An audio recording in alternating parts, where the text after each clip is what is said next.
Tell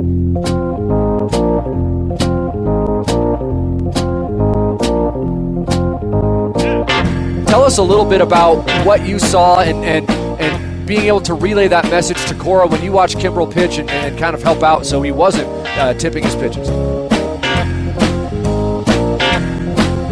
So tipping pitches, we hear about it all the time. People at home understand what tipping pitches is all about. It's amazing. And that's remarkable. Bobby, I'd like to begin this week's episode by sharing with you some musings about the state of the world from someone who's very near and dear to our hearts. Is that all right with you?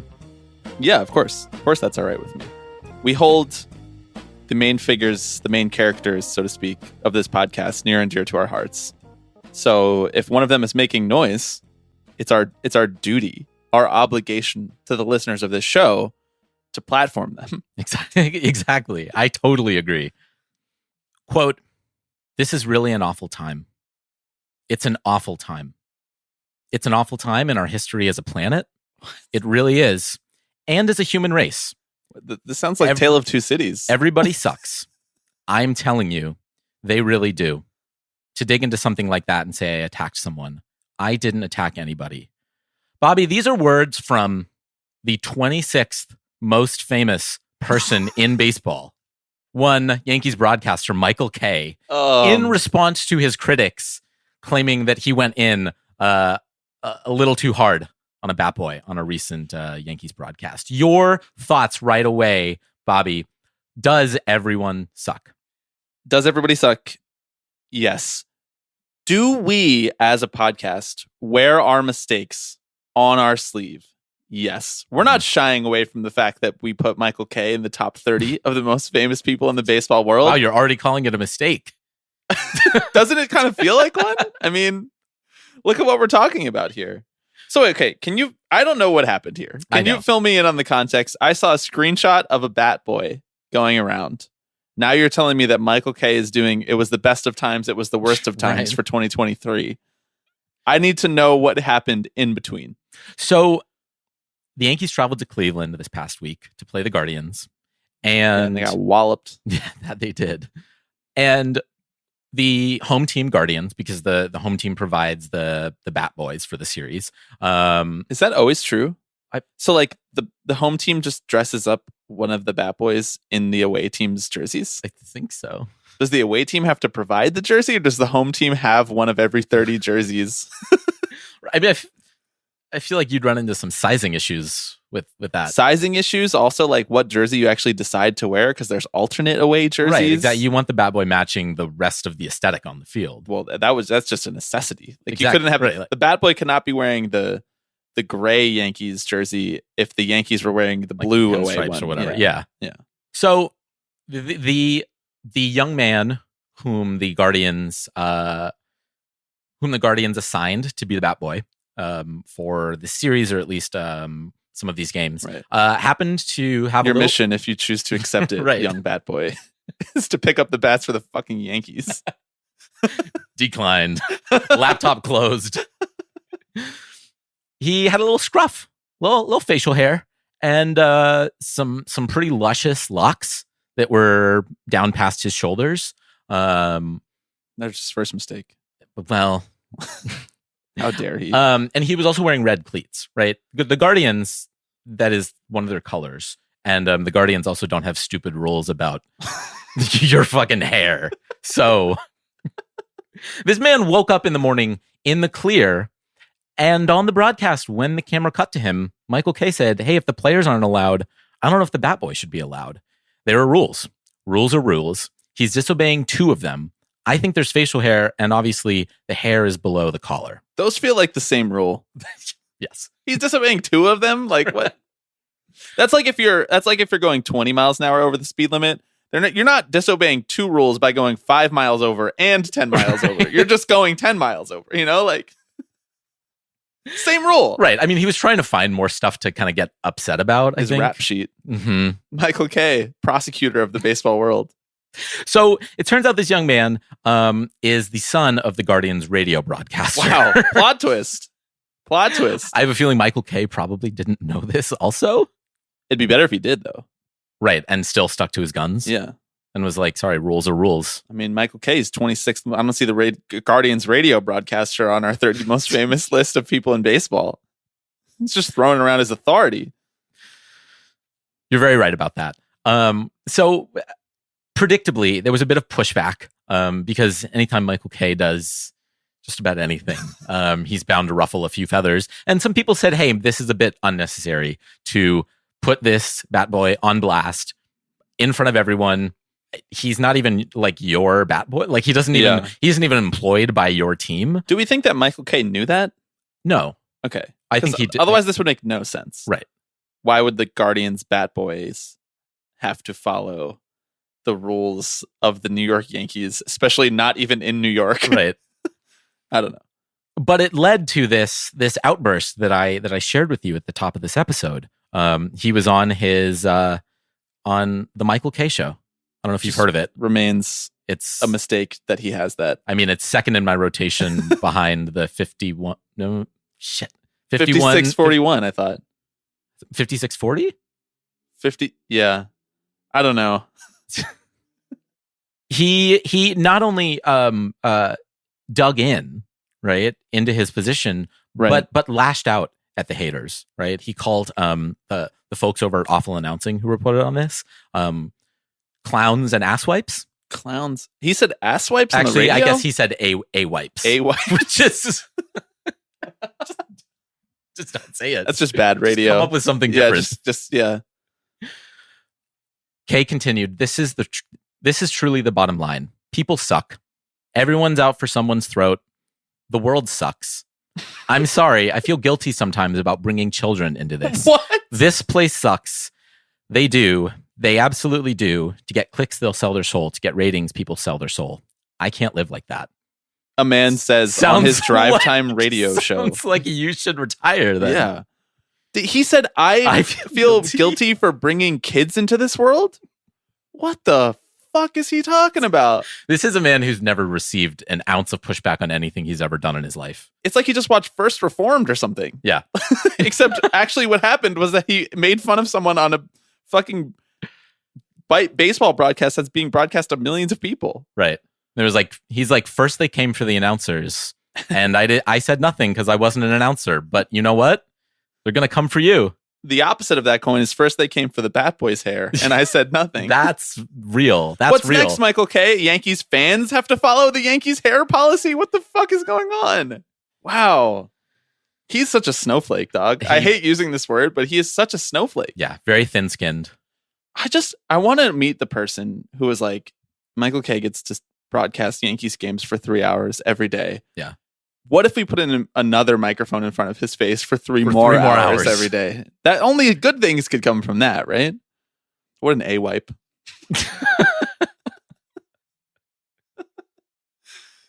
Alex, we have a fun episode queued up for everybody today. We are bringing back the segment 3 Up, 3 Down, which longtime listeners will remember as a segment that we used to do weekly to talk about the odds and ends of the Major League Baseball, the wider baseball world, the stories that we maybe didn't have enough time to cover during the main segment of the show, but still wanted to talk about and still wanted to mention. So 3 Up, 3 Down is 3 things that are adding to our joy in the baseball world this week and 3 things that are taking away from our joy in the baseball world. We will both share 6 things each. We're going to make a whole episode out of it this week because we don't do this segment every week anymore, but we still love doing it. So we're going to be rolling it out from time to time this year. Maybe not for every single episode because the show has taken on a wider scope since we used this to fill time every week on the podcast, but we'll bring it back from time to time because it's a lot of fun and it gives us a chance to talk about stuff that maybe doesn't fit neatly into the box that is tipping pitches, but that stuff that we still find ourselves interested in talking about. So this week it's going to be all 3 Up, 3 Down. Last week it was a mailbag. This week is 3 Up, 3 Down. You can tell we're just trying to cycle through that early season news. You know, we're just trying to get in and out with as much stuff as we possibly can cover. But before we do that, I am Bobby Wagner. I am Alex Baisley. And you are listening to Tipping Pitches.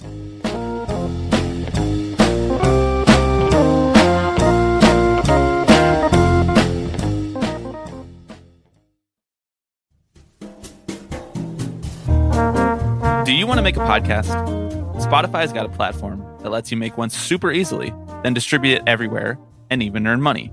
All in one place for free. It's called Spotify for Podcasters. And Alex, how does it work? I'm so glad you asked, Bobby. Spotify for Podcasters lets you record and edit podcasts right from your phone or computer. So no matter what your setup's like, you can start creating today. And then you can distribute your podcast to Spotify and everywhere else podcasts are heard. With Spotify for Podcasters, you can earn money in a variety of ways, including ads and podcast subscriptions. And best of all, it's totally free with no catch. Spotify for Podcasters is where we host our podcast, and it is super easy to use. Download the Spotify for Podcasters app or go to www.spotify.com/podcasters to get started.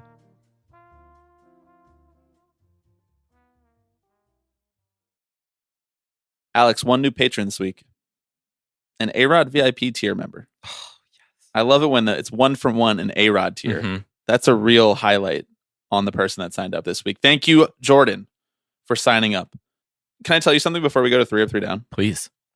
So over the last 10 days or so, the backspace key, the delete key on my computer has started to go, which is really annoying for typing things, typing emails, typing Slack messages. That is a useful key. And I made an appointment at the Apple Store to get it fixed. But prior to that, I just had to press it 3 or 4 times. And there was a point on Wednesday where I was like, uh-oh, this isn't working at all.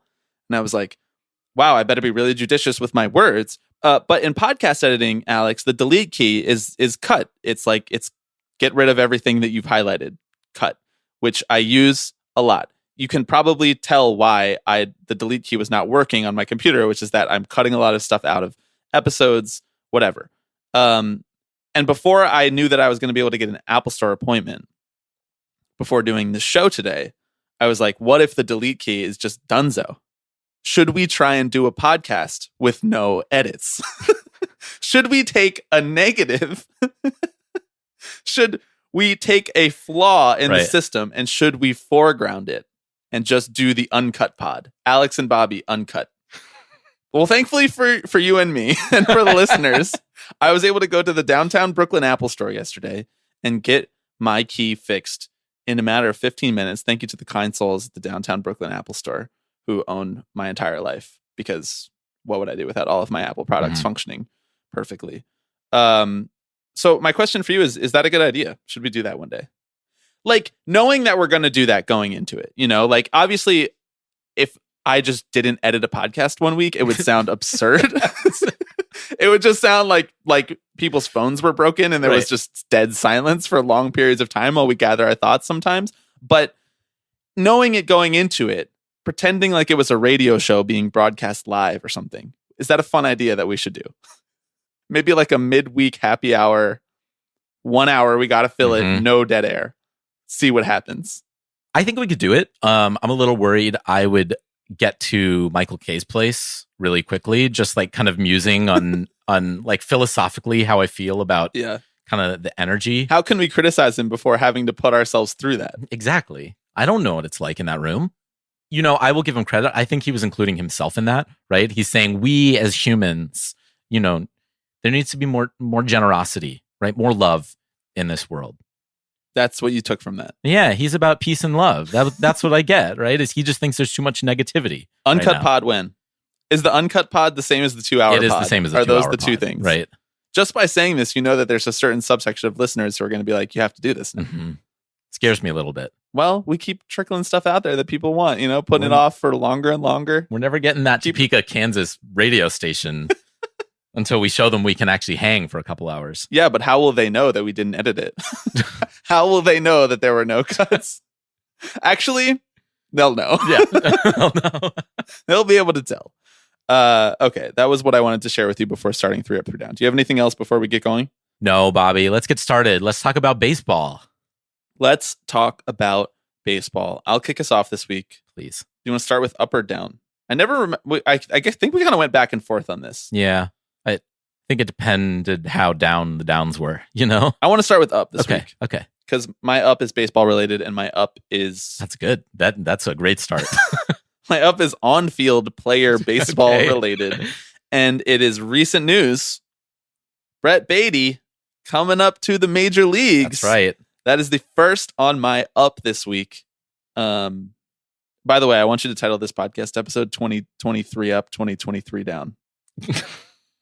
You know? Okay. Thinking about that earlier. Yeah. It was like the first 3 up, 3 down of 2023. 3 up, 3 down, 2023 up, 2023 down. You get it?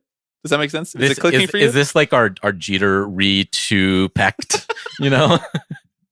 Nobody ever said that out loud before it went into like the commercial. Like nobody tried to pronounce that. They're like, it'll be fine. It looks good. Brett Beatty coming up to the majors. He was in the majors last year in like August. Yeah. And he was okay. And then he was pretty bad on defense. And then he got hurt. And then it became an open question as to whether he would start the season with the Mets.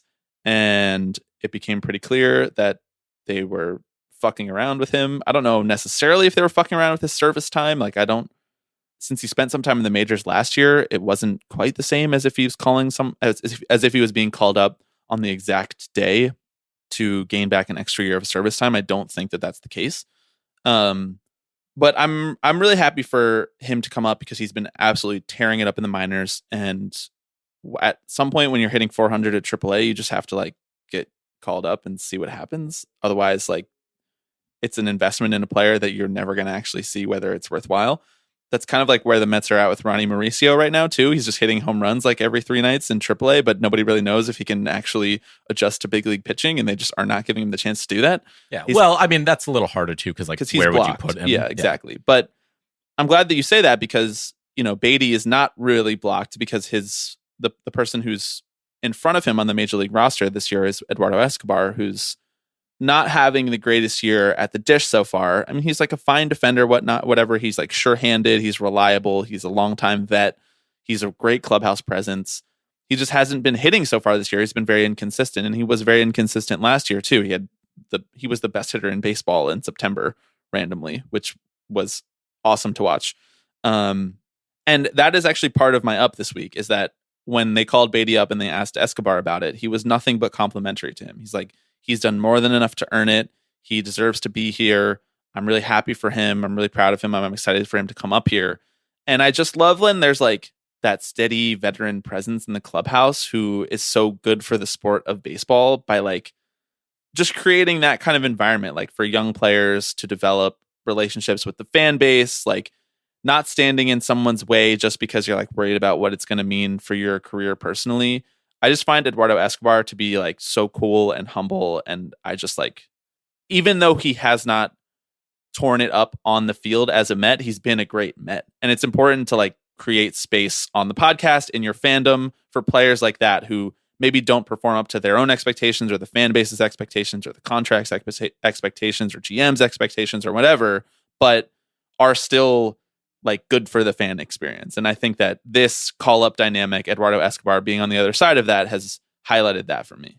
Yeah, I think a lot of great baseball teams, that's a really key element to it, right? Is having that sort of veteran presence who can be a sort of spokesperson for the clubhouse, who can act as a mentor and who's like been there before to a degree, right? Which is not to say 11 like, years of service time. I mean, yeah, honestly. So I think you're absolutely right. Eduardo Escobar is a gem. He's so funny. He's really funny. Just a cute guy. He's always the best interview in like the Mets TikTok presence, social media presence, Instagram stories presence. Yeah. Like when they do the thing where they ask everybody on the team as they're coming out for warm-ups, like the same question, and they cut together everybody's responses. He's always the funniest. All the videos of him being afraid of cats. They brought a cat into the dugout or into the clubhouse to chase him around with it.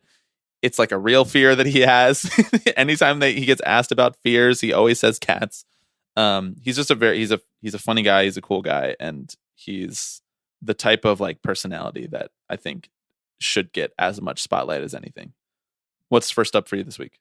First up for me this week is a team that came up last week. The Oakland Athletics. Stop. Dude, they're so bad. Are we doing our downs first? Sorry, I don't want to step on your downs if they're in there. You know who I'm enjoying watching so far? because it's not the Oakland Athletics. And that's the Baltimore Orioles. Wow. I know that we spoke last week and you said you could never I think we agreed that we could never in good faith encourage someone to sign up for really any baseball fan. I wouldn't wish this upon anyone. But right now the Orioles are in dire straits, at least in the front office, have been for the last few years. But all that to say, this is a really fun baseball team. I'm just gonna say it. They got a lot of players who can hit the ball really far and who can run really fast. Cedric Mullins is electric, and I think he has sort of filled the void that Manny Machado left.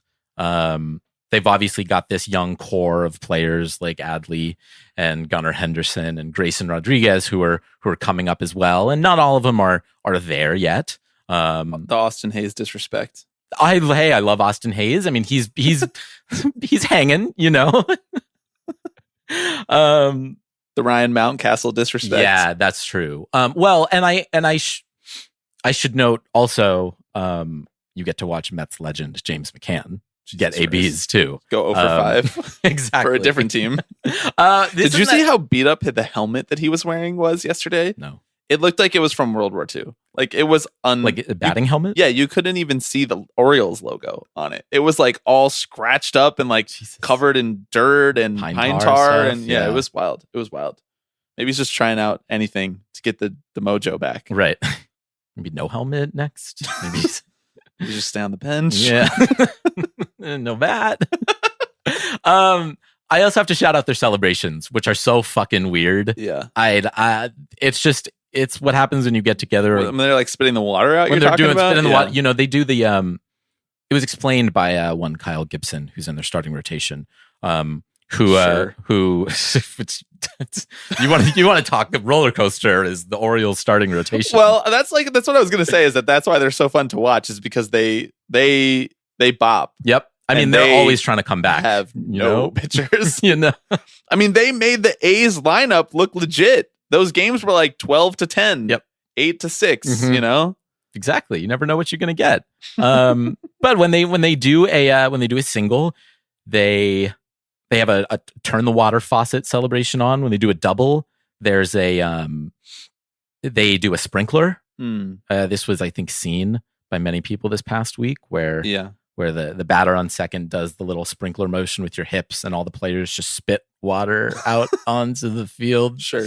Fucking why not? And then when they hit a home run, they have what Kyle Gibson was sure to clarify is known as a homer hose. It is not a dong bong. So they have a homer hose that they drink out of that just looks eerily like something dong bong you and I may have come across in our time at NYU. Like a beer bong? I mean, I don't think I ever saw a beer bong at NYU. Really? The journalism parties that we were going to? Those were huge. I just don't understand the appeal of the beer bong. I mean, no, I don't either. Just chug. If you're gonna drink that much liquid, alcoholic liquid, just chug. Like I don't need somebody force feeding it to me with a prop. I mean, isn't that like most drinking games, right? Is like, okay, we're going to make you drink, but we're going to make the experience a little bit more unpleasant. And like, that's it. No, because a lot of drinking games are fun. I have a question. Should we do a power hour tipping pitches episode? You know what a power hour is? It's when you take a shot of beer every minute for an hour straight. Did you just come up? I know no one's ever done that. What are you talking about? Oh, a shot of beer. Beer. Sorry. You were like, do you want no, I don't want to die. Well, that's not the way to go. Live potting, taking shots of whatever vodka. Should we do that? Maybe that can be our no edit pod because you can't edit that. You can't. We're really we're the creative stitching juices together our masterpiece right now. Yeah, it's not going to happen today, but it is going to happen someday. Mm-hmm. We're laying the groundwork. Right, exactly. Michelangelo didn't paint the Sistine Chapel. Sistine Chapel overnight, right? He had to think about it. I actually don't know how long it took him to do it. I don't either. You know, he did it while laying on his back. You ever heard that before? Sistine Chapel, kind of overrated. Wow.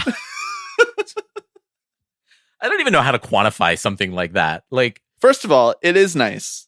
It's nice. It's nice. It sort of looks like the people nowadays who have like a bunch of really small tattoos over their bodies that like don't have anything to do with each other. right. Which like doesn't look bad, and all of the tattoos can look beautiful individually, but then you look at it by itself and it's like a Where's Waldo book Right. a little bit. You were like, thematically, it's not really speaking to Right. me. A lot of angels, a lot of fruits. I don't know. I was expecting a little more, to be honest. From Michelangelo's Yeah, The I was. Sistine Chapel. I was. You know, if you went and saw Randy Johnson at his peak and he gave up like 3 runs, Right. you'd be like, he's still great. But I was expecting a little more. You know who else is overrated? Who? Da Vinci, bro. Da Vinci is Okay. overrated. Does Yeah. not spark joy for me personally. I get it. I get what he was going for. Mhm. His stuff is very moody, very impressive. Here's my beef with a lot of artists from that era. Why is the painting so small? Yeah. Really, it was like on a 4x6 note card, the Mona Lisa. You know, like I could have stolen it in my pocket. It's because they were broke, dude. Like the big paintings were all commissioned by like kings, and Right. queens and stuff. And so if they were just in their studio in the workshop getting shots up, like they didn't have like a big canvas to work with. They didn't have that much Sounds paint. like he wasn't very creative. Wow, broke boys. What if the world is your canvas?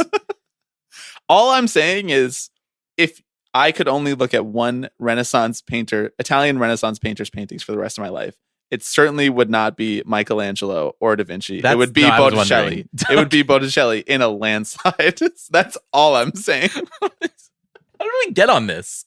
Don't remember. I honestly don't remember. Should we move on? Yes. So is Botticelli your second up this week? He's always up for me, dog. Birth of Venus? Primavera? Come on, get in there. I know my art heads are hype right now. Listen to this chat. So how do we do this? Do we go to a down now? I feel like we do. I don't remember. I actually don't remember either. I think we you're right. alternate, I think we between do ups and downs. alternate, Because yeah. otherwise we just do all the downs at the end. And it's like, Yeah, this is not that's fun anymore. Kind of a literal downer. Okay. My first down this week. In my notes here, I've written, I'm just going to read it verbatim. Mm-hmm. Rob Manfred MLB TV gaslighting tour. Do you know what I'm referring to? Yes, I do. Rob Manfred, for the last 6 months or so, ever since, and really in the last like 2 months, ever since it became clear that Bally, Diamond Sports Group, the company that is distributing regional sports broadcasts via the Bally brand, Bally Sports, was not going to survive long-term financially, and they were going to file for bankruptcy, or they were going to have to restructure their company or whatever they were going to have to do. They ended up filing for Chapter 11 bankruptcy. Rob Manfred has been talking to anyone and everyone who will listen, and I'm referring specifically to an article that Evan Drellick wrote, which obviously I'm not critiquing Evan here. I'm critiquing the thing that Rob was talking about that Evan was writing an article in response to, which is that Rob's talking about how like we need to have an all 30 team MLB streaming service. Here, I'm going to read these quotes. Quote, "Here's a scary number for you," Commissioner Rob Manfred told the room in late March.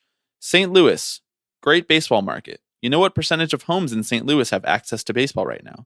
Anybody want to guess?" And then somebody in attendance, this was a luncheon by the Paley Media Council. Why do these things always in New happen York. at luncheons, Dude. by the way? What?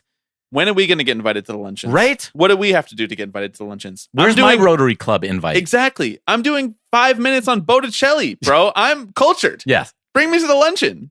Yeah, 15's the answer, Manfred said. 15. It's because of cord cutting and the fact that operators like Diamond have not even gotten full distribution within the traditional cable bundle. So all of a sudden, Rob Manfred realized that people can't watch baseball? That's what you're telling me, Rob? You just realized that people can't actually see the games. I wonder who determined that.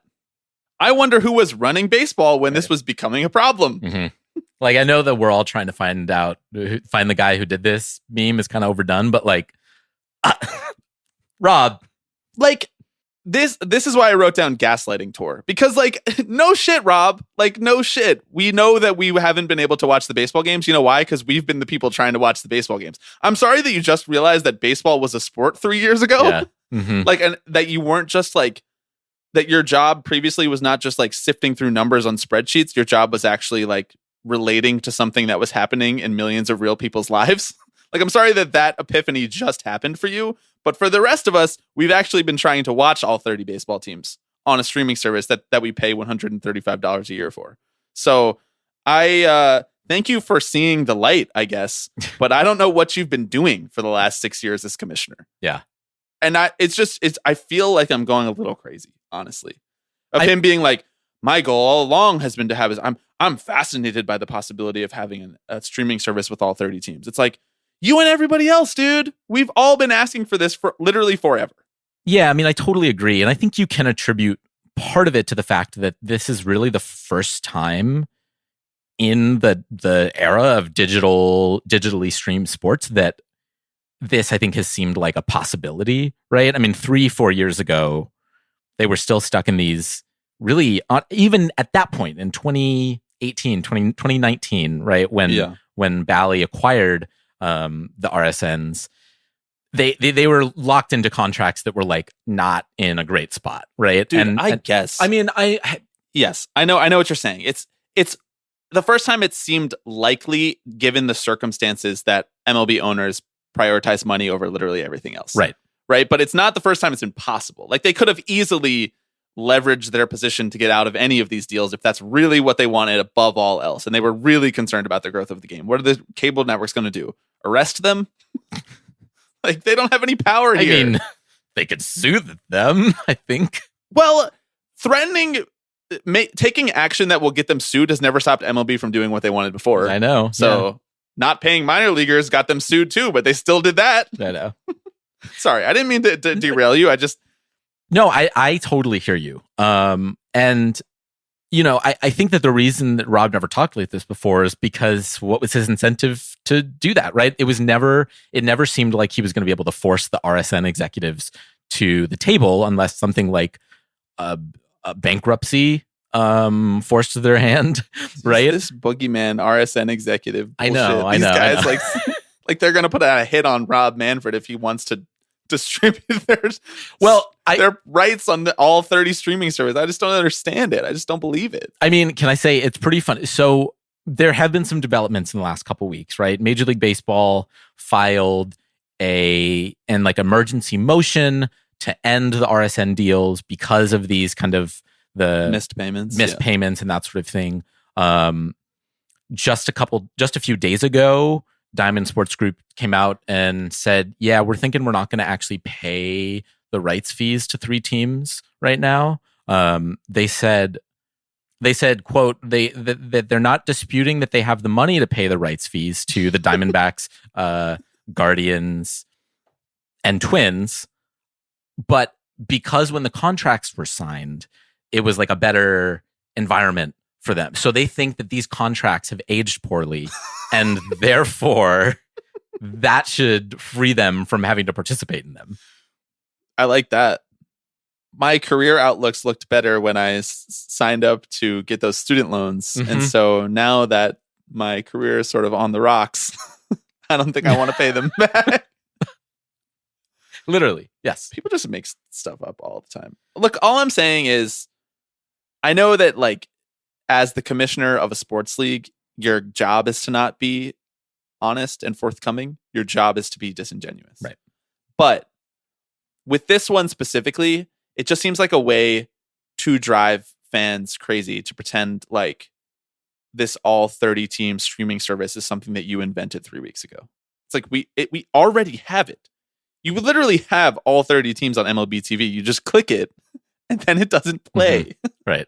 Like, there's a line of code in there that kind of just turns this into the streaming service you're talking about. No, straight up, there's like, a line of code. We're going to create a new service that is going to effectively broadcast our product to millions of U.S. households. I'm like, what is different? Are you going to copy paste? Yeah, he's just acting like the all 30 team streaming service. Like, I mean, I guess the one that we have, if you use a VPN, I guess the difference is like, so the one that you give to team employees, right? I mean, the difference is like they would, in theory, be producing some of these broadcasts, right? So they're not just like plugging their own stream in. So Don't like, care. Hey, I don't care either. Like, however you guys want to do it. Don't care. Like, is it possible? Yes. Short answer, yes. It's also possible for you to not black out the game of the day, the free game of the day, just because it happens to be in some people's markets. If it's the free game of the day, it's free. You're not calling it the partially free game of the day. I'm so glad we got a Bobby rant in this one. Dog, I guess I'm just kind of fired up today. All right, actually, no, wait, before we move on, okay. you missed my favorite quote in that article. Rob Manfred, I have to hand it to him. Yeah, you do. I really do. He loves the like pithy sort of one-liner. Yeah. Or like talking about how much a word resonates with him. He said, I know what you're gonna say. He says, "We're gonna put the word reach right over the entrance to the commissioner's office. It's kind of our number one thing."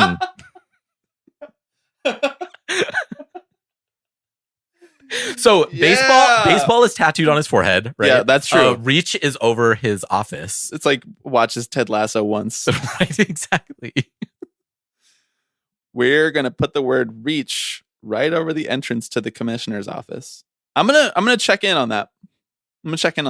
I'd love it if it was like talk to some people that work at MLB, see if he actually puts the word reach above the commissioner's office. Put your money where your mouth is. I really would like for the door frame to just be slightly taller than Manfred, so it's like kind of a double meaning. It's like reach, but also Rob.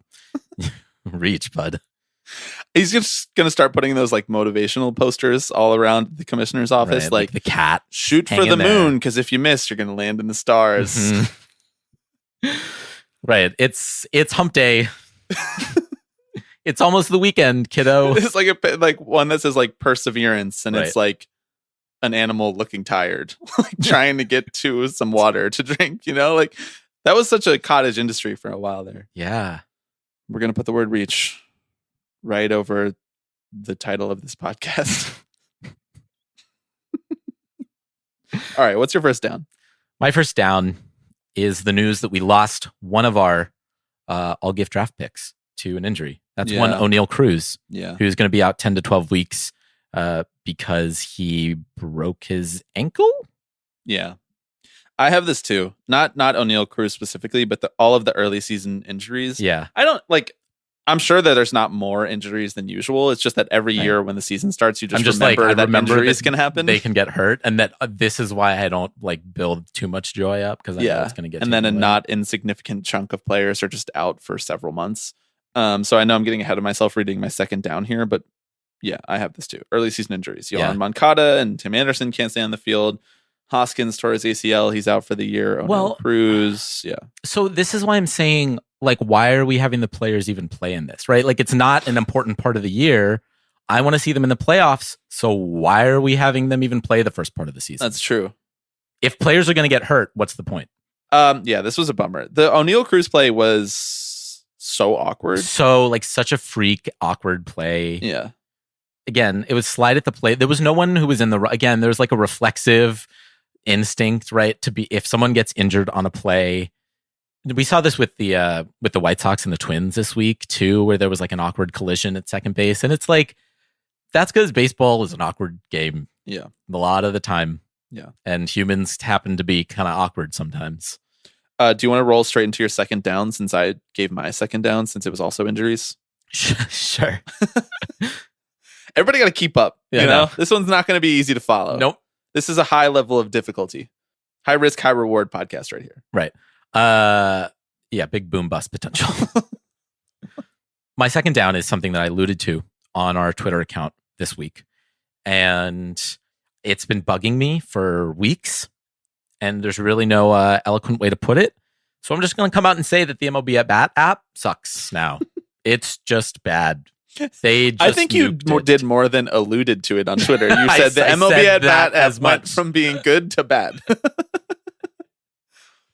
It really did. It wasn't like they made active improvements on how you navigate. In fact, you could argue they made it harder to navigate. I feel like they do this every offseason where they add one or two new tabs at the bottom, and then they change the interface a little bit. But what has really thrown me is on the game day aspect itself, they've moved around where all of the information is.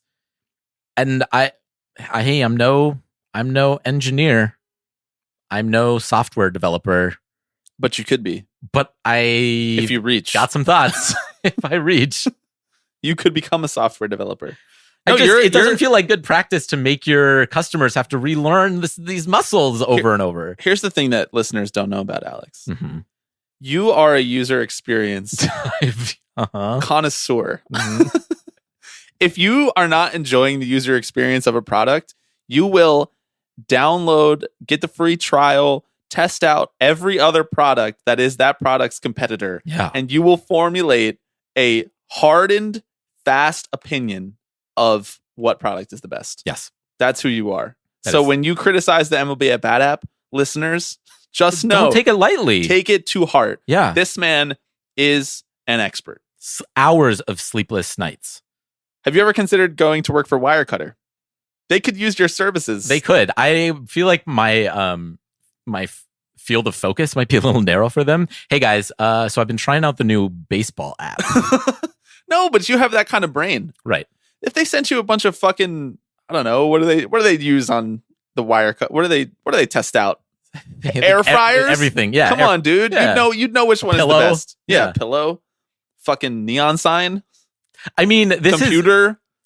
External hard drive, whatever they're doing over there at Wirecutter, you could do it. You and Renaissance painting. Our friends know this is when I spent weeks trying to find the right weather app. I downloaded like all 10 that were Dude, on the you app dropped store. like $10 on a weather app. And then they fucking shut it down. That's brutal. That's bad corporate practice. That is bad. Not doing what's practice. best for the investors. Mm-hmm. All that to say, I trust your opinions. Thank you. That's why we're doing this together. I appreciate that. Trust your opinions on user experience. My biggest issue, can I just... Yes. Like, this is all so petty, but... I'm going to let you cook. You used to, when you open up a game, when you want to follow a game on that MLB at Bat app, which is what it's designed to do. Yeah. Sometimes you will click into the game, and usually it shows you how the game is proceeding. And in years past, what you've been able to do is from that screen... click over to videos and start watching the game. If you're signed up for MLB TV, you can do that. Yes. You now actually can't watch the game from the game day screen. It's just on a separate tab. Yep. Like the two people, they don't speak to each other. Nope. You know what is really annoying actually about the MLB streaming, like the TV section of the MLB at Bat app? What? When you mirror it to a TV, for whatever reason, AirPlay thinks that you're screen recording. And so you can't screen record the app. Right. And so it won't appear when you mirror. Or if it does appear, for whatever reason, like if you're able to get it to think that you're not screen recording for a hot second, when it goes to commercial, because the commercials are dynamically inserted, it resets the whole process and thinks you're screen recording again and shuts it off. So I've been trying to help my mom figure out how she can use her free MLB TV to watch it on the TV and not just the iPad. So I was like trying to mirror it. So when we were there for Easter, I was just like mirroring a game and it just kept shutting off. And I was like, honestly, it's just not worth it. It's just not. Because they have a TV and there's no MLB TV app on TVs anymore. Yeah. I use like the PlayStation one, but my mom doesn't have a PlayStation. Right. Newsflash. People over the age of 50 don't have PlayStations. So I don't know what they're supposed to do. Some reach, Rob. Some reach. He needs to hang reach a little lower so he can actually reach it. Okay. Should I go next? Or wait, do you have more about the Bat app? No, I just don't know who's up now. I guess it's me, and we're doing up. Oh, okay. Because we did 2 straight downs. Cool. That was the natural flow of the podcast episode. My second up this week, Kevin Durant going to a Diamondbacks game wearing a Corbin Carroll jersey. I just think KD would be a fun guy to hang out with at a baseball game. Yeah. He likes baseball. He's talked about it a lot. He has said that he likes to try and follow baseball and learn more about the statistics of the game because he's clearly KD is a very well-read and knowledgeable historian of the game of basketball. He has followed the many eras and has his favorite players in those eras, and he's talked about them at length and what he's taken and synthesized into his own game. And you can see that in the way he plays basketball. And so knowing his mind about how he approaches sports in that way, seeing him sitting wearing a Corbin Carroll jersey, a guy who is a rookie who not every baseball fan or casual baseball fan would know who that is, especially since KD just got traded to the Suns earlier this year. It's not like he's had a long time to familiarize himself with the Arizona Diamondbacks, a team that has not made the playoffs in like God only knows how long. And he was there showing out, showing respect to top prospect Corbin Carroll. And I think that's cool. That is cool. That made me smile and laugh. Mm-hmm. I would have liked to have been there with him. It's cool when athletes from other sports engage with baseball beyond a sort of like superficial level, right? It's not like beyond saying like I liked Ken Griffey Jr. when I was younger. Like right, everybody liked Ken Griffey Jr. when they were younger. Right. Or like when you'll see like like Steph Curry will like he'll like go and take batting practice with the A's and then dip and go to the Giants game because he's a fucking Giants fan. Let's go get him. Hey, Steph Curry, maybe if you stuck it out as an A's fan, you would have won against the Sacramento Kings last night. Mm-hmm. Don't know how those two things are related, but nope. But just Bay Area general vibes. Exactly. Mm-hmm. Steph Curry washed alert. It would be so much easier to do a basketball podcast. You could just make shit up all the time. All the time. Basketball discourse is just like you just shoot from the hip. So much is unprovable about basketball. You're just like, I don't think Steph Curry has the grit this year. I just don't know he if had he's it playoff before, built. but he doesn't have the grit anymore. Mm-hmm. Draymond Green has lost the edge. Yeah, I just don't know that Clay wants it enough. Andrew Wiggins looks a little too rusty for them to go all the way this year. Mm-hmm. Like that's passable, serviceable basketball analysis. Yep. Basketball pivot finally coming 6 years into this podcast. Okay, what's your second up? My second up is a quote in response to a news item that broke this week. I would like to clarify that my up is not the news item. It is the response to the news item. So I'll share the news item first. Okay. And that's that some baseball teams are toying with the idea of extending beer sales into the eighth inning because games are shorter, and they didn't realize that means they're now making less money off of beer. I feel like a fifth grader could have told you that was going to happen. Like that's just like basic math. They just, I don't know. I don't fucking know, man. Anyway, how many MBAs does it take to realize that you're not going to sell as many beers in less time? Right. Hey, we sell products during this event. If the event is shorter, do you think we'll sell the same amount of products? The divine amount of beer sales that we will have in every baseball game, no matter how long it is.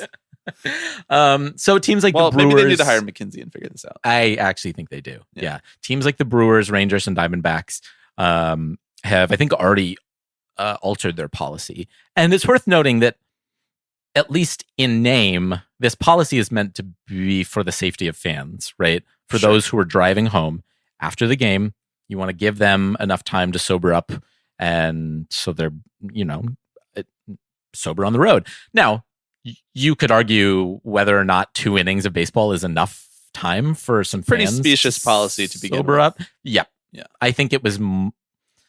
I don't know. I think it's more putting on a good face than it is really anything that I think is actionable. I think MLB wants to give that sort of appearance, right? Of we want our fans to be safe while also selling them as much shit as we possibly can. Yeah. Right. My up this week is the response to that, which came courtesy of one Matt Strom, who's a pitcher for the Philadelphia Phillies. Very important pitcher for them now. He's in their starting rotation all of a sudden. Yeah, seriously. He appeared on the Baseball Isn't Boring podcast this past week and had some choice words about these new policies. The reason we stopped it in the 7th before was to give our fans time to sober up and drive home safe, correct? Correct, yes. So now with a faster paced game and me just being a man of common sense, if the game is going to finish quicker, would we not move the beer sales back to the 6th inning to give our fans time to sober up and drive home? Instead, it's going the other way. Instead, we're going to the 8th, and now you're putting our fans and our family at risk driving home with people who have just drank beer 22 minutes ago. I'm not surprised, Matt, but I'm not surprised either. When you mess with billionaires' dollars, they find a way to make their dollars back. Yeah. I feel really lucky to kind of live in a time where Major League Baseball players are emboldened to speak out in this sort of manner, especially when it comes to something like safety of fans, and not just fans at the stadium, right? But everyone else on the road Right. with every baseball fan leaving the game. I don't know. I think voices like this are so important to have, and I just have to give like the most kudos to him for speaking up about it, because clearly all the team presidents and everything were like, yes, fans safety is the most important thing, but also got to get that bud right. So like, I don't know. When this was like being passed around, I saw a lot of people being like, I don't understand what like one extra inning is going to do for people. If like people want to drive drunk, they're going to drive drunk. Like whether you stop selling beer in the 7th inning or you stop selling beer in the 8th inning. And I'm like, yes, that is true. But also at the same time, we live in a world where like there is very little structure placed around public safety as it is. And so if MLB's sole commitment to public safety is this policy, then they've basically knocked their public safety policy down by 50%. You know what I mean? Like MLB, some teams, encourage people to take mass transit, but obviously mass transit in this country is a sham in most cities. Now, like going to Yankees and Mets games, mass transit is very easy to use, but for a lot of other stadiums that I have been to, for a lot of other places in this country, it's not quite as easy, and it's just not going to service enough people to the point where that is actually the deterrent to driving drunk after a baseball game. And when you also factor in that MLB teams rake in money on the parking to encourage people to drive to these games, like they really are not incentivized to do anything except maximize their dollar value at the implied risk of their fans and public safety. And like, I think it's incumbent on players, like when they feel that way and they feel comfortable about it, speaking out about that sort of thing. And I just don't know that like whether you think this policy is actually going to be more harmful or not, it is undoubtedly a step in the wrong direction for teams caring about the safety of their fans and the people around ballparks after games. Right. And not only are games shorter overall, right, which we can't say too much more about. And so they're pushing back the cutoff, right? We're doing a podcast about the extinction of the dinosaurs, but we're not going to talk about the meteor. Be like, they're all gone. We don't know how that happened. But now each inning is shorter too, right? Yeah. Like, so now you're not waiting the final 2 innings, which could be, 40, 45 minutes. If you're selling beer through the 8th inning, you may be leaving in like 15 minutes. If the home team is winning and they get the 3 outs pretty quickly, which a lot of teams know how to do, like you may not even be finished with your drink by the time the game is over. And that yeah. Who are you looking out for here? It also just like, who were you looking out for before too? I mean, yeah. Like it was bad before and it just went to slightly worse, and there's nothing wrong with calling that out. This is also not a particularly comforting blueprint for sort of how gambling continues to make its way into its sport, a similarly sort of odious, insidious activity that teams are nevertheless encouraging, right? They're encouraging you to do it, and they're also encouraging you to be safe about it, right? Gamble, but not if you think only the exact right amount. Mm-hmm. Not so little that you don't make us a lot of money. Yeah. Not so much that you don't have a roof over your head. Mm-hmm. Just somewhere right in the middle there. Yeah, exactly. We can't really tell you where. Yeah, we can't say what that middle is. Mm-hmm. We can't tell you to spend this exact amount of money. It's just different for every person. You guys figure it out. The other part of the beer thing is that, like, I guess their other option, right? Their other option was to raise the price of beer because you're not selling as many. Right. And they looked at that and they were like, we might have already maxed this one out. Yep. We might not. That actually might deter. That actually might lower our sales. I don't think you can go up to $27. So yeah, dude, we're living in a Monopoly game for these people. Like, obviously, sick. It's just like we're collateral damage for Budweiser. Okay, my final down this week. It comes in the form of a column in The Athletic from none other than Jim Bowden. Headline: MLB front offices should rein in player opt-out clauses. It's reached a tipping point. We love tipping points on this podcast. Mm-hmm. tipping pitches, tipping points, tipping point, Malcolm Gladwell. We love it all. MLB front offices have headed down a problematic and potentially irreversible path by including too many opt-out clauses in new deals. Alex, this next line is very important for you to understand. Pay close attention to this one. We're going to get a metaphor. Strap in. Okay. Metaphor, strapped in. All right. Strap in for the metaphor. I'm locked in. This isn't candy they're handing out at Halloween. These are major concessions. First, let's talk about opt-out clauses. I don't understand why teams keep agreeing to them.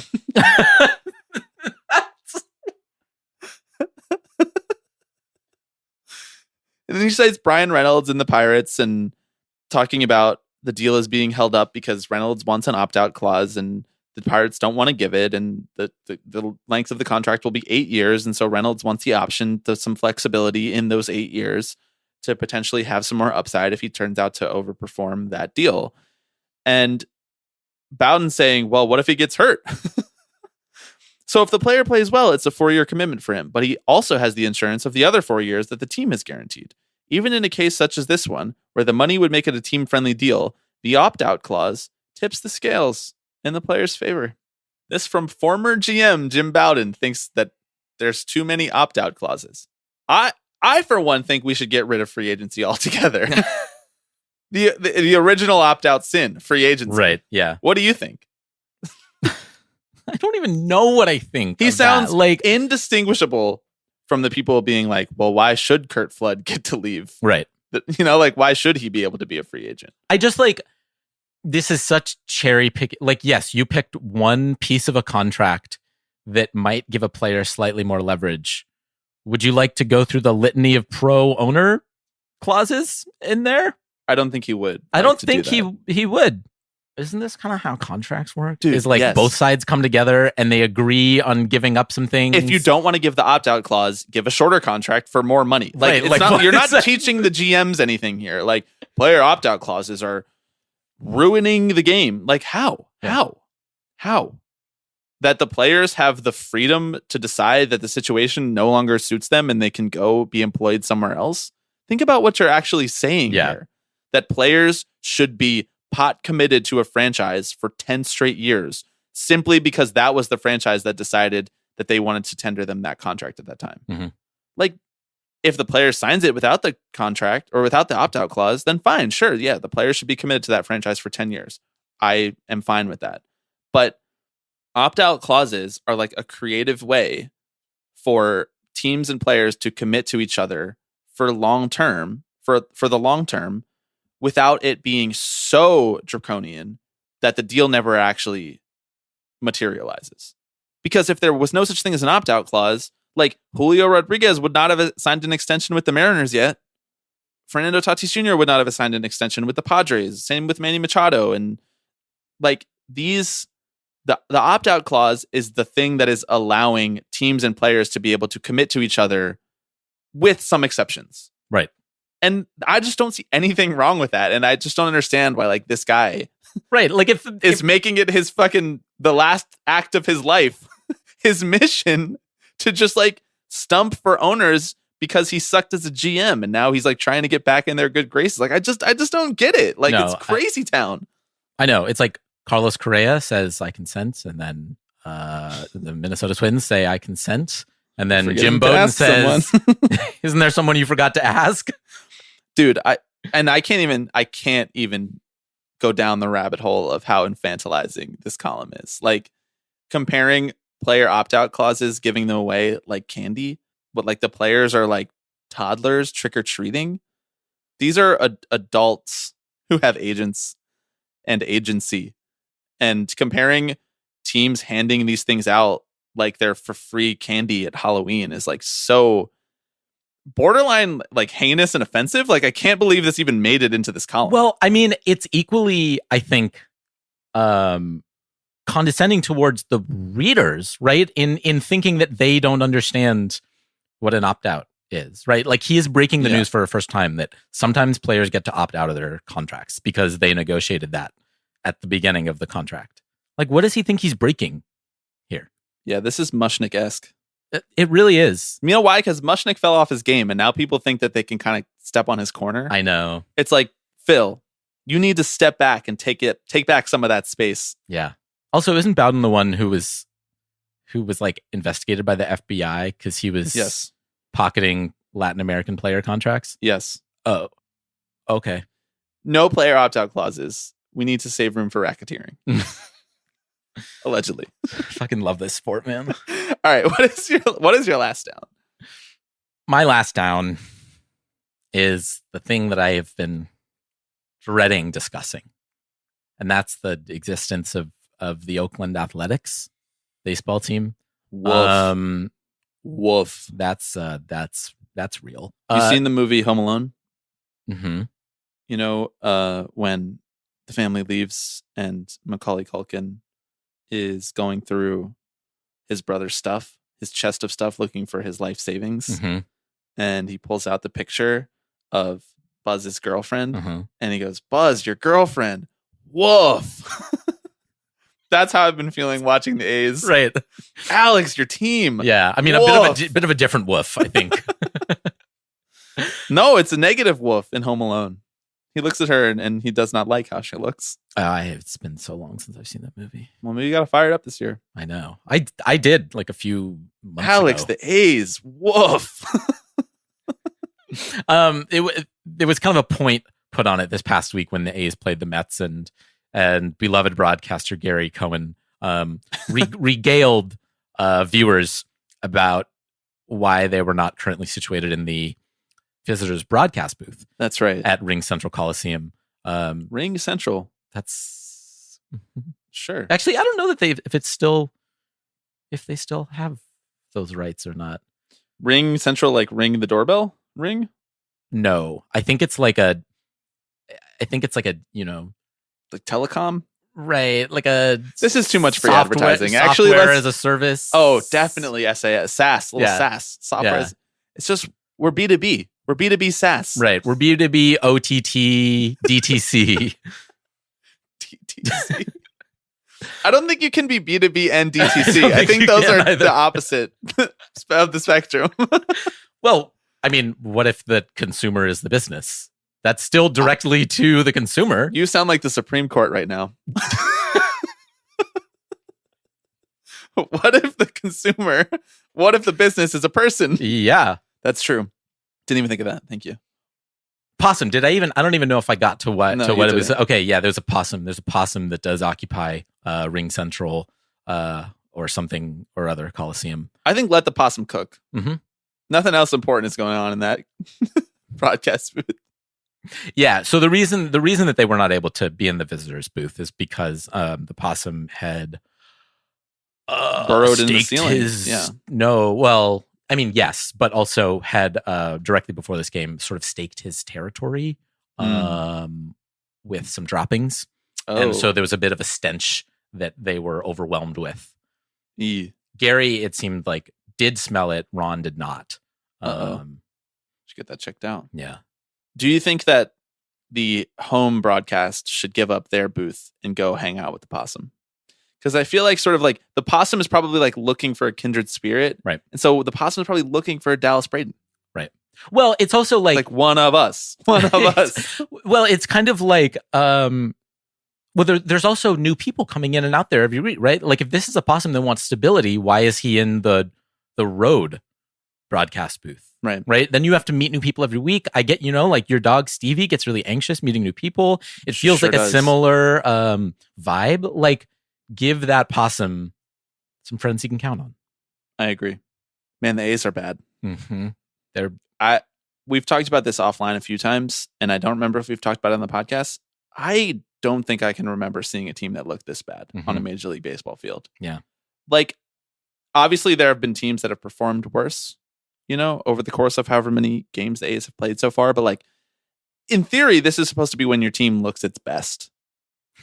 Like early in the season, everyone's healthy. The rest of the league has not quite solidified their standing yet. Maybe you could catch a couple quick wins off some teams that you normally wouldn't beat.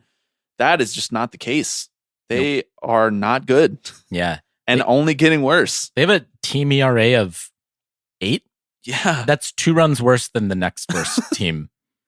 And even like the young promising pitchers have not looked good. No. Fujinami actually looked okay against the Mets yesterday. Gave up a couple runs, got some strikeouts.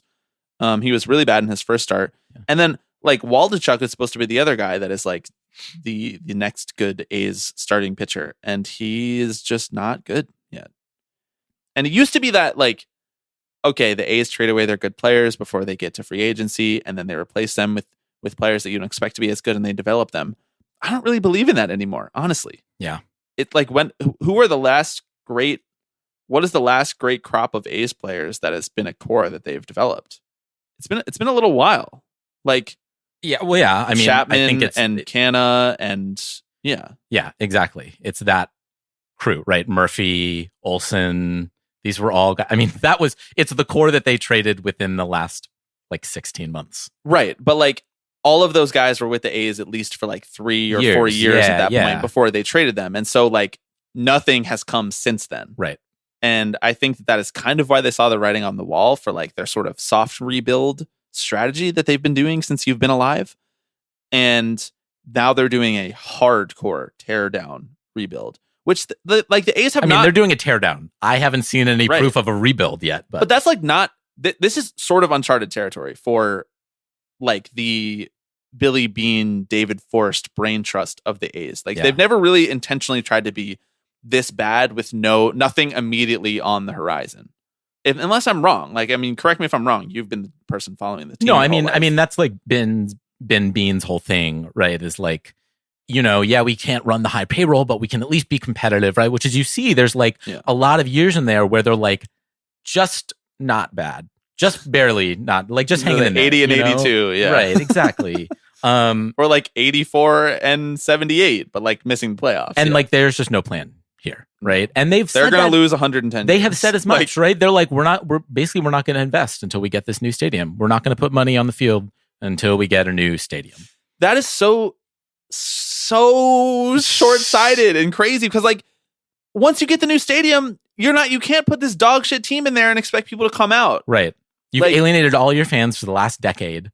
I mean, unless the new stadium stays in Oakland and it's a great stadium and it's suddenly fun and cheap and easy to get to, like that is the best that you can hope for. But if you take this team to Las Vegas, what the fuck do you think is going to happen? You think that people are going to come watch this team in Las Vegas? This team in Las Vegas. Like, no disrespect to anyone out there trying to make their way on a major league roster. It's an incredible accomplishment, but there are just no dudes on this team. There are no dudes on this team who are worth the price of admission, frankly. That's such shade to Tony Kemp, man. I love Tony Kemp, but nobody is buying a ticket. Like, I really need to see Tony Kemp in person, especially not in the city of Las Vegas. Like, I don't know. Shea Langoliers? Come on, man. I like Shea Langoliers. You're not signing up to watch James Caprillion? You are naming like the deepest cut, like baseball heads. Like those are the guys that they could name on the Oakland. Right. Those are like the remember some guys, and that's like our starting lineup. So I know that we've like talked about this ad nauseum, that there's no future for this team, but like it's really starting to be unwatchably depressing. Mm-hmm. Like it's no longer an interesting thought experiment. It's like now we're seeing the results, the yield of the experiment. Okay. My final up this week, and then you have one more up to do after this. Technically, yeah. My My final up this week is, did you see Cody Bellinger rob Jason Hayward's home run in Dodger Stadium? Mm-hmm. That was my up this week because it was just such a funny moment. Yep. Like I'm sad for Jason Hayward. I wish he got a home run. I love Jason Hayward. He could take all the home runs he can get at this point in his career. But he's actually having an okay year because the Dodgers have a cheating lab that they put all of their players into, just like the San Francisco Giants, competing cheating labs in the state of California. But it was just like, it was such a wonderful moment for like baseball and like baseball time being a flat circle. Like Cody Bellinger being on the Cubs, robbing Jason Hayward being on the Dodgers in 2023 after they kind of made their mark on the opposite franchises. And I thought it was cool. Great play, by the way. Cody Bellinger still can't hit. Still is a good defender in center field. Great athlete. Mm-hmm. Yeah.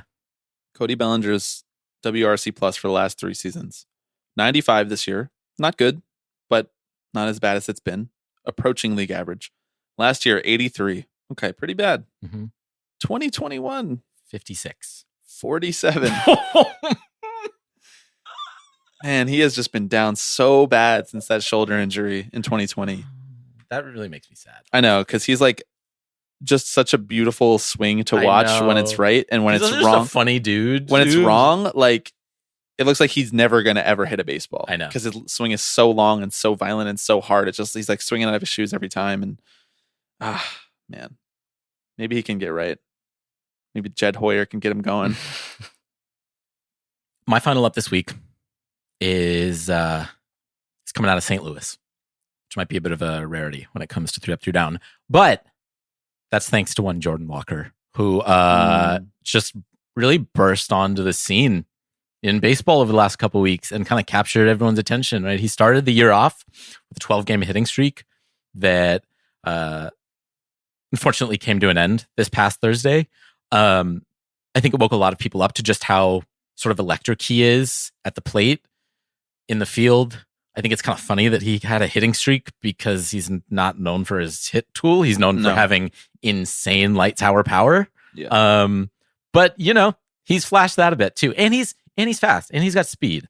So again, like this feels like day one tipping pitches content where I'm just like, damn, I like watching him play baseball. Makes me feel good inside. But that's kind of how I'm feeling right now. He skipped AAA entirely.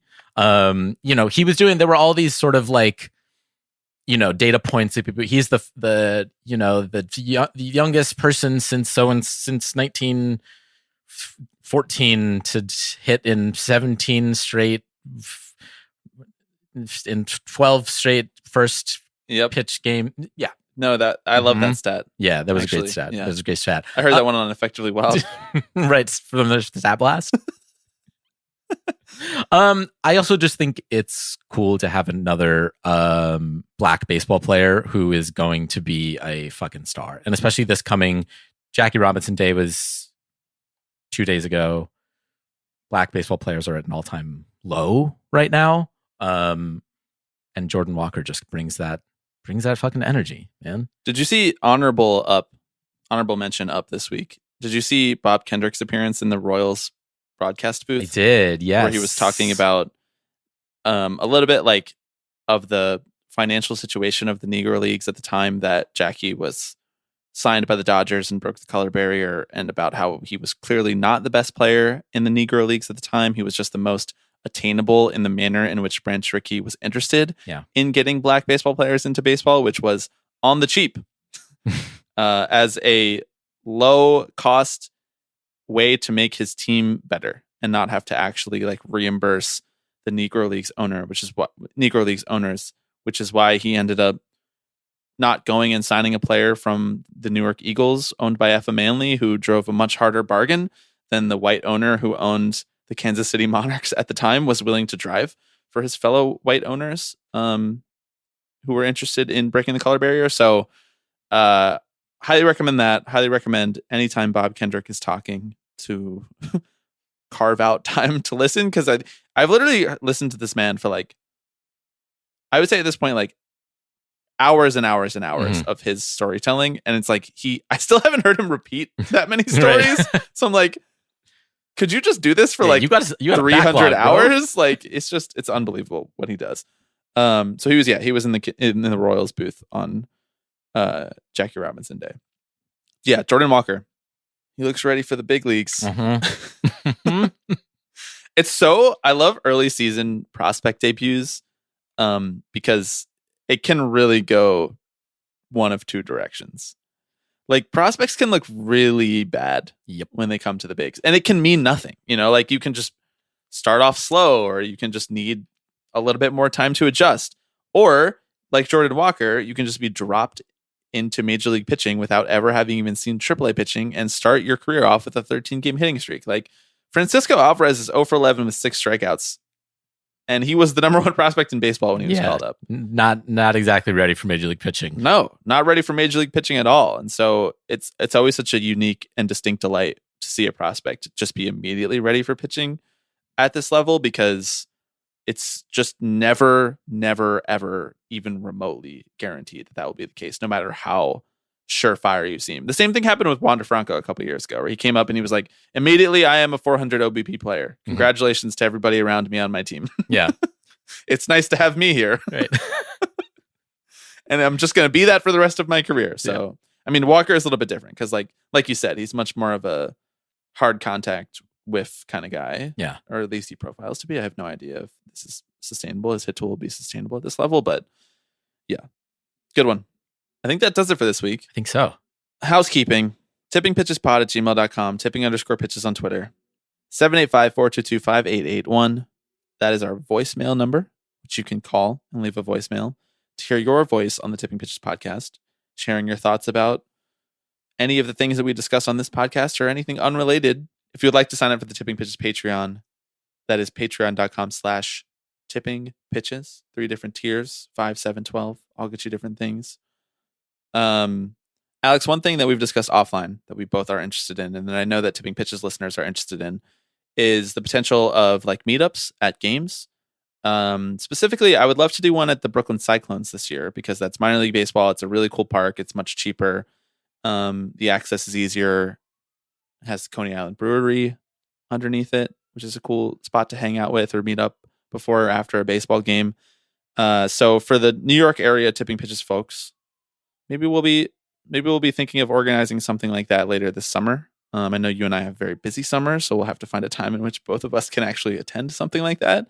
And then I know other listeners, either in the Slack or just in the general community on Twitter and whatnot, have also expressed interest in doing things like that too. So I wanted to shout out longtime listener, Tipping Pitches community member Owen Maynard, who listeners might remember organized the Tipping Pitches State of the Union survey, which we fielded data on and talked about before the season started.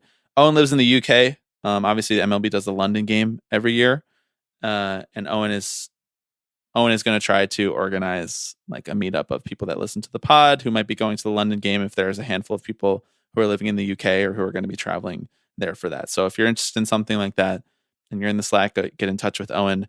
If you're not in the Slack, maybe consider signing up to be part of the organization and the communication around some of these things. But obviously, like the ones that we'll do for the Cyclones and stuff, we'll talk about on the pod and on Twitter and whatnot. So no need to sign up for the Slack to get involved generally. But yeah, I wanted to put that on people's radar because it's high time we all show up to a minor league baseball game and get raucous, get a raucous crowd going. Yeah.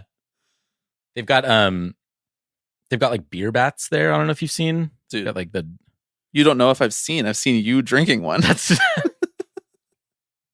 you're just talking to the listener, right? You don't know if the listener's seen, right? I love that place. Yeah, that place is wild. I love Coney Island. I love like the roller coaster in the background. It's just such a fun time. It's a scene. It is a scene. It's New York, man. I mean, that's like, if I can make it here. Hey, that has not been true for so many New York Mets prospects, but anyway, thank you to everybody for listening. Hope you enjoyed it. We'll be back next week. You've been waiting up all night for me to call you. And it makes me sick inside to be calling you up this late at night. But that's what I do. Hello, everybody. I'm Alex Rodriguez. Tipping Pitches. Tipping Pitches. This is the one that I love the most. Tipping Pitches. So we'll see you next week. See ya!